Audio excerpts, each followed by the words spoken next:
السلام علیکم، آپ دیکھ رہے ہیں ٹی این نیوز خبر کمن شامل کرتے ہیں دھابیجی سے۔ دھابیج میں 11ویں اور 12ویں جماعت کے امتحان کل دوسرے روز بھی جاری رہے۔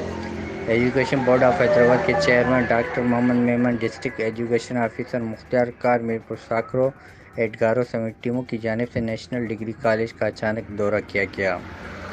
اس موقع پر chairman education board of Hyderabad Muhammad Memon نے کلاس میں جا کر امتحانات کا جائزہ لیا۔ اس موقع پر چیئرمین بورڈ آف حیدرآباد نے سخت ہدایات جاری کرتے ہوئے کہا کہ ہمیں پتہ ہے کہ کرونا وائرس کی صورتحال میں تمام تعلیمی متاثر ہوئی ہے، لیکن مستقبل کے معماروں کو کاپی کلچر میں نہیں دھکیلا جائے گا۔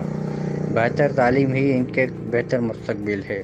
کوئی بھی طالب علم کاپی کرتے ہوئے پکڑا گیا تو اس کے خلاف سخت ایکشن لیا جائے گا، جبکہ بورڈ کی جانب سے تشکیل دی گئی ٹیمیں اور ڈسٹرکٹ ایجوکیشن آفیسرز ضلع میں قائم تمام امتحانی سینٹرز کا اچانک دورہ کرتے رہیں گے تاکہ تعلیمی نظام بہتر بنایا جا سکے۔